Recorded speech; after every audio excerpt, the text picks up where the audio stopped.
हर रोज एक नई कहानी देखने के लिए चैनल को सब्सक्राइब करें और बेल आइकन को दबाना ना भूलें। निकुंजपुर कहकर एक गांव में स्वाति और ऋतु दोनों अपने बूढ़े गरीब पिता मनमोहन के साथ रहती थीं। मनमोहन मजदूरी करता था और स्वाति और ऋतु अपनी कॉलेज की पढ़ाई पूरी कर रहे थे। मनमोहन की बीवी सुगंधा की मृत्यु हो चुकी थी और अब उसके पास अपनी दोनों बेटियों के अलावा और किसी का सहारा नहीं था। मनमोहन ने अपनी दोनों बेटियों के कॉलेज की फीस के लिए एक साहूकार से पैसे उधार लिए थे जिसका नाम पृथ्वी था। एक दिन की बात है।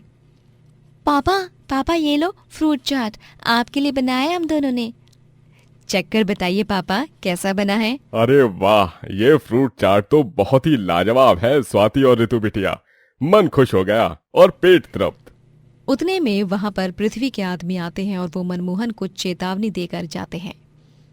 देख ओए चपड़गंजू, ये मोहलत तेरी आखिरी मोहलत है। अगर आने वाले 1 महीने के अंदर तूने सेठ के पैसे नहीं चुकाए तो तुझे सेठ जो सजा देंगे उसे स्वीकारना होगा।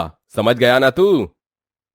जी, मैं वादा करता हूँ कि मैं 1 महीने के अंदर पृथ्वी सेठ के पैसे लौटा दूंगा, पक्का।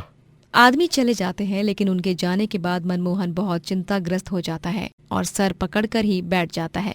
पता नहीं अब क्या होगा, कैसे इकट्ठा करूंगा मैं सारे पैसे, वो भी केवल 1 महीने के अंदर। भगवान जी, आप ही कोई रास्ता दिखाइए अभी। मनमोहन अब कंस्ट्रक्शन साइट पर ओवर टाइम काम करने लगता है ताकि उसे एक्स्ट्रा पैसे मिल सकें। लेकिन 1 महीना यूं ही गुजर जाता है और मनमोहन पैसे जोड़ ही नहीं पाता, जिस कारण उसे आधे पैसे लेकर ही पृथ्वी के पास जाना पड़ता है। मुझे माफ कर दीजिए पृथ्वी सेठ, मैंने पूरी कोशिश की लेकिन पैसे ही नहीं जोड़ पाया।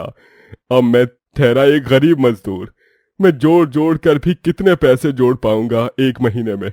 मुझे मेरी दोनों जवान बेटियों को भी देखना है। वो सब मुझे मत पता। अगर तू पैसे नहीं दे सकता तो तुझे सजा के लिए तैयार रहना होगा, और इस सजा से तेरा सारा कर्ज माफ हो जाएगा। तुझे बस अपनी दोनों बेटियों की शादी मुझसे और मेरे भाई भानु से करनी होगी। बस छोटा सा सौदा है। तेरी बेटियों को हम दोनों भाई किसी भी चीज की कमी महसूस नहीं होने देंगे। क्यों भानु? बिल्कुल बिल्कुल। पृथ्वी की ये बात सुनकर मनमोहन चौंक जाता है। ये आप क्या कह रहे हैं पृथ्वी सेठ? मेरी दोनों बेटियां अभी जवान हैं और दोनों अभी पढ़ रही हैं। आप दोनों उनसे 15 से 20 साल बड़े हैं और मैं अपनी बेटियों की शादी आप दोनों से कैसे करूं? अगर शादी नहीं कर सकता तो हमें अपने पैसे लौटा दे, वरना तुझे ना चाहते हुए भी हम तेरी बेटियों से शादी करके ही रहेंगे। और अगर तुमने ऐसा नहीं होने दिया तो मैं तुम्हें कहीं का नहीं छोड़ूंगा। पृथ्वी और भानु बहुत गुस्सा हो जाते हैं और उनके आदमी ऋतु और स्वाति को अगवा कर लेते हैं और जबरदस्ती उनसे शादी करते हैं। बेचारा मनमोहन रोते हुए अपनी बेटियों को भानु और पृथ्वी से शादी करते हुए देखता है। ऋतु और स्वाति भी खूब रोते हैं। मनमोहन तो चाहकर भी कुछ नहीं कर पा रहा था क्योंकि उसके हाथों में कुछ भी नहीं था। विवाह संपन्न हुआ। चलो ऋतु, अब से तुम मेरी बीवी हो। भानु और पृथ्वी ऋतु और स्वाति के हाथ पकड़कर उन्हें खींचते हुए घर के अंदर ले जाते हैं और बेबस मनमोहन ये सब देखकर कुछ नहीं कर पाता। छोड़ दो हमें, हमने क्या बिगाड़ा है तुम्हारा? भगवान के लिए हमें जाने दो। हमने अपने पापा के पास जाना है, पढ़ना है। अरे चुप, पनौती की तरह बस रोई जा रही हो। छोटी बच्ची नहीं हो तुम दोनों। अब तुम्हारी शादी की उम्र हो गई है। चलो अब पूरे घर की सफाई कर दो, फिर रात में तुम दोनों को हमारे मनोरंजन के लिए नृत्य करना होगा और कमरे में हमें खुश भी करना होगा। भानु और पृथ्वी दोनों ऋतु और स्वाति पर खूब अत्याचार करते हैं और उनका जीना दुश्वार हो जाता है। वहीं कुछ दिनों बाद मनमोहन को हार्ट अटैक आता है और वो परलोक सिधार जाता है, जिसके बाद ऋतु और स्वाति और बुरी तरह टूट जाते हैं। कम से कम हमें अपने पिता को एक आखिरी बार देखने तो जाने दो। इतने कैसे कठोर दिल हो सकते हो आप दोनों? हम आप दोनों से विनती करते हैं, हमें जाने दो। नहीं, हरगिज नहीं। तुम दोनों बहनें वहां नहीं जाओगी, और अगर एक और बार तुम दोनों ने वहां जाने की जिद की ना तो हम दोनों तुम्हारा मार मार कर वो हाल करेंगे जिसके बारे में तुमने कभी सोचा भी नहीं होगा। पृथ्वी और भानु की ये चेतावनी सुनकर स्वाति और ऋतु घबरा जाते हैं और बदकिस्मती से उन्हें अपने पिता को आखिरी बार देखने का मौका भी नहीं मिलता। दिन ब दिन भानु और पृथ्वी उन दोनों पर बहुत अत्याचार करने लगते हैं और इसीलिए स्वाति और ऋतु दोनों वहां से भागने की योजना बनाने लगते हैं। वो दोनों एक रात उस घर के पीछे की खिड़की से भाग जाते हैं और भागने के बाद वो बस स्टेशन जाते हैं, जहां से दूसरे गांव जाने वाली बस में बैठकर वो दोनों वहां से निकल जाते हैं। जब बस शुरू होती है तभी वो दोनों चैन की सांस लेते हैं। ऐसा लग रहा है जैसे बरसों बाद खुली हवा में सांस ली है मैंने। स्वाति, अब हम दोनों क्या करेंगे, कहाँ जाएंगे? ये तो निर्मलपुर जाने वाली बस है, लेकिन वहाँ है क्या हमारा? ऋतु, मुझे नहीं पता कि हम वहाँ जाकर क्या करेंगे, लेकिन हमें बस अपने जीवन की नई शुरुआत करनी है। पहले ही बहुत कुछ खो चुके हैं हम, अब और नहीं। पापा का सपना था कि हम दोनों पढ़ लिख कर अच्छी नौकरी करें और हमें जॉब करके पैसे कमाने होंगे और पढ़ना होगा, जिससे पापा का सपना पूरा होगा और उनकी आत्मा को शांति मिलेगी। ऋतु और स्वाति निर्मलपुर पहुंचकर काम ढूंढने लगते हैं, क्योंकि उन्हें पैसे कमाकर अपना गुजारा भी करना था और साथ ही पढ़ाई भी करनी थी। लेकिन 2 दिन तक निरंतर ढूंढने के बाद भी उन्हें कहीं पर काम नहीं मिलता। उन्हें भूख लगती है और तभी वो सड़क पर कई सारे ठेले देखते हैं, जहां तरह तरह के खाद्य पदार्थ बेचे जा रहे थे। उन्हें देखकर ऋतु को ख्याल आता है, स्वाति, क्यों ना हम भी ऐसा ही कोई ठेला लगाएं? देख तो, यहाँ के सभी ठेलों पर ग्राहकों की कितनी भीड़ लगी हुई है। हाँ ऋतु, मेरे दिमाग में भी अभी यही विचार आ रहा था। लेकिन हम बेचेंगे क्या? यहाँ तो लगभग हर एक प्रकार के पकवान मिल रहे हैं। हमें कुछ हटके बेचना होगा। अरे पगली, भूल गई क्या? हम बहनों के हाथ का फ्रूट चाट खाकर सभी उस पर लट्टू हो जाते हैं। हम फ्रूट चाट ठेला लगाएंगे और फ्रूट चाट बेचेंगे, वो भी अलग अलग प्रकार के। अरे वाह, बहुत बढ़िया। ऋतु और स्वाति के पास जितने थोड़े बहुत पैसे थे, उनसे वो ठेला और बाकी का थोड़ा बहुत सामान खरीद लेते हैं और फ्रूट चाट बेचने लगते हैं। फ्रूट चाट ले लो, फ्रूट चाट, 10 रुपए प्लेट, 10 रुपए प्लेट। ऐसा फ्रूट चाट आपने अपनी जिंदगी में कभी खाया नहीं होगा। फ्रूट चाट ले लो, फ्रूट चाट, स्वादिष्ट और मजेदार फ्रूट चाट। अरे वाह, क्या स्वाद है। आहा, मजा ही आ गया। देखने में तो बहुत ही बढ़िया और लजीज लग रहा है। मुझे भी 1 प्लेट दे दो ये फ्रूट चाट। जी भैया, अभी देती हूँ।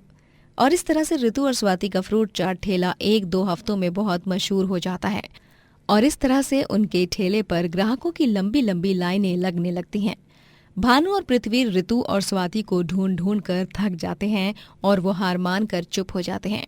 वहीं स्वाति और ऋतु फ्रूट चाट बेचकर ढेर सारे पैसे जोड़ते हैं और अपनी पढ़ाई पूरी करके अच्छी पोस्ट वाली नौकरी करते हैं और जीवन में खूब आगे जाते हैं। रोशनी और अनिरुद्ध दोनों एक दूसरे से बहुत प्यार करते हैं और दोनों की धूमधाम से शादी होती है। अनिरुद्ध एक बिजनेसमैन होता है। वो रोशनी को कभी नाराज नहीं होने देता।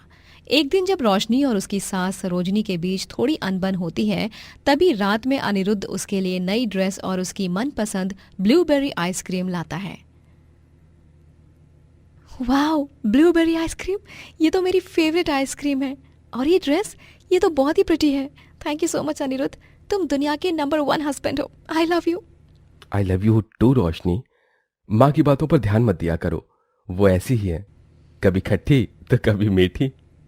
आई नो अनिरुद्ध, मैं जानती हूँ उन्हें, इसीलिए मैं कुछ कहती नहीं, बस मैं उनकी बातें सुन लेती हूँ और कुछ नहीं। क्योंकि मुझे पता है शाम होने के बाद वो मेरे पास फिर से आ ही जाएंगी मेरे हाथ की चाय पीने।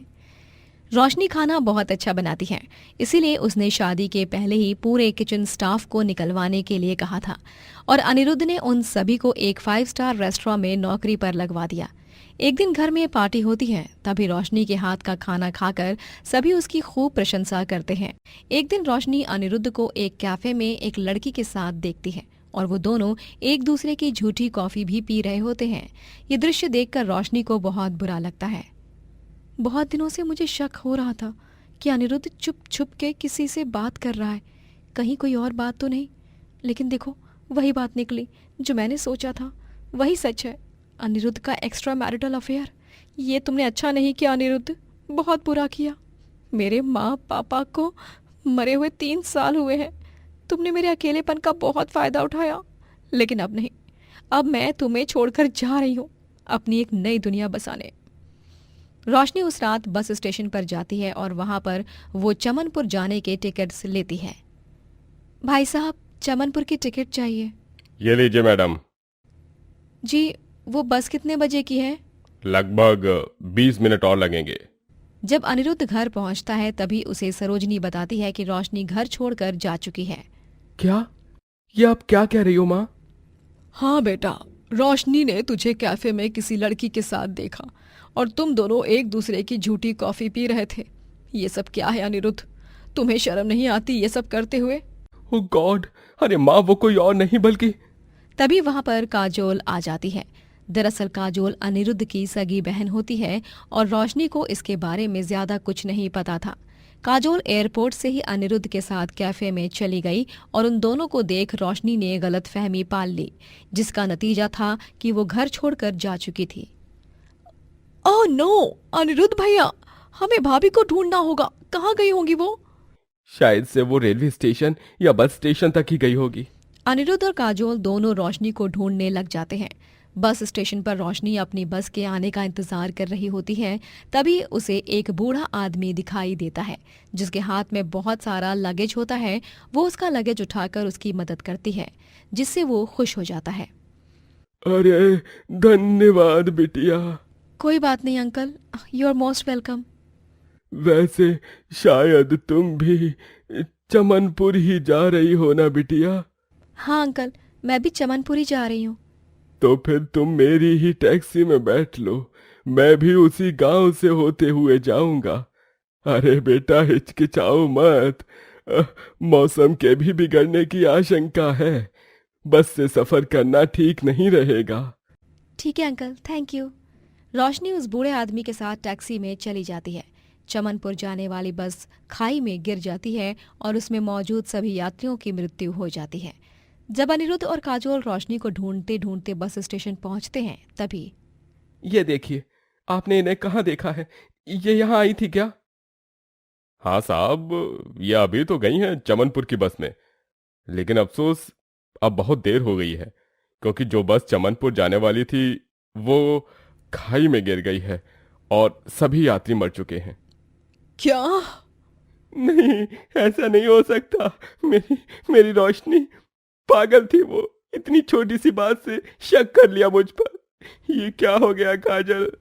संभालिए अपने आप को भैया। अनिरुद्ध बहुत टूट चुका था। अनिरुद्ध को उस दिन से ऐसा लगने लगा कि रोशनी मर चुकी है। वहीं रोशनी ने अपने जीवन की नई शुरुआत कर दी थी। वो चमनपुर में एक किराए के घर में रहने लगी थी। वो कई जगहों पर नौकरी ढूंढने लग जाती है, लेकिन उसे कहीं भी नौकरी नहीं मिलती। एक दिन उसकी पड़ोसन एक सुझाव देती है। रोशनी बहन, तुम्हारे हाथ का खाना बहुत ही स्वादिष्ट होता है, क्यों ना तुम एक ढाबा खोल लो। गांव की सरकारी स्कूल के गेट पर बहुत लोग रहते हैं, क्योंकि वहीं से स्टेशन और शहर जाने का रास्ता है। तुम वहां पर अपना एक छोटा सा ढाबा खोलो। हाँ, आपका आइडिया तो अच्छा है, लेकिन फिलहाल एक ढाबे के लिए मेरे पास इतने पैसे नहीं हैं और बिना पैसों के मैं ऐसा कर पाऊंगी मुझे लगता नहीं है। उस सब की चिंता मत कीजिए। आप वो पैसे मुझसे ले लीजिए और जब आपके पास पैसे आ जाए तब आप मुझे वो पैसे लौटा देना, ठीक है? हाँ ठीक है, थैंक यू सो मच। रोशनी गांव के सरकारी स्कूल के गेट पर अपना एक छोटा सा ढाबा खोलती है, जहां पर वो तरह तरह के खाद्य पदार्थ बनाकर बेचा करती और सभी मजे से आनंद लेते हुए उन पदार्थों को खाते हैं। रोशनी दिन रात मेहनत करने लगती है। कुछ महीनों बाद एक दिन अनिरुद्ध, सरोजनी और काजोल चमनपुर में एक रिश्तेदार की शादी में आते हैं। तभी अचानक से अनिरुद्ध चलती हुई गाड़ी में से रोशनी का ढाबा देख लेता है और वो उसे देखकर चौंक जाता है। अनिरुद्ध, काजोल और सरोजनी गाड़ी से उतरते हैं और वो लोग रोशनी के ढाबे के पास जाते हैं। रोशनी, तुम जिंदा हो? बहू रानी, तुम जिंदा हो? हमें तो लगा था कि आप बस एक्सीडेंट में। अनिरुद्ध और काजोल दोनों रोशनी को सारी बात बताते हैं और अनिरुद्ध रोशनी को काजोल और उसके सारे पुराने चैट्स भी दिखाता है। रोशनी को तब समझ में आता है कि उसने कितनी बड़ी गलती की है। उसे अपने आप पर बहुत गुस्सा आता है। ओह माय गॉड, प्लीज माफ कर दो काजोल, मैंने एक पल के लिए भी कुछ सोचा नहीं और सीधा सब कुछ छोड़ छाड़ कर चली आई। मुझे माफ कर दो अनिरुद्ध, माफ कीजिए माँ जी। अब आओ गले लग जाओ। रोशनी और अनिरुद्ध दोनों एक दूसरे के गले लग जाते हैं और खूब रोते हैं। दोनों एक दूसरे से कहते हैं, क्या सही मौके पर फिर से मिलाया है किस्मत ने हमें। कल हमारी शादी की सालगिरह है। हाँ अनिरुद्ध, हम हमारी शादी की सालगिरह धूमधाम से मनाएंगे और अब से हमारे जीवन में सिर्फ खुशियां ही खुशियां होंगी। रोशनी अनिरुद्ध के साथ फिर से उसके घर चली जाती है और अगले दिन उनके घर में बहुत बड़ी एनिवर्सरी पार्टी होती है जिसमें वो दोनों सुंदर सुंदर कपड़े पहनकर तैयार होते हैं। हाय, नजर ना लगे मेरे बच्चों को किसी की भी। थू थू थू थू थू। Happy anniversary Anirudh. Happy anniversary Roshni. And happy anniversary to you both. ये अनिरुद्ध और रोशनी अपनी सालगिरह के केक कट करते हैं और पार्टी में खूब एंजॉय करते हैं। रोशनी शहर में अपना एक रेस्टोरेंट खोलती है जिसका नाम वो द सी लिंक रेस्टोरेंट रखती है। कुछ ही महीनों में वो रेस्टोरेंट बहुत मशहूर हो जाता है और इस तरह से रोशनी अपने जीवन में बहुत बहुत बहुत आगे जाती है। दोस्तों, अगर आपको ये कहानी पसंद आई तो लाइक करें, शेयर करें और कमेंट करके बताएं कि कहानी में आपको सबसे अच्छा क्या लगा।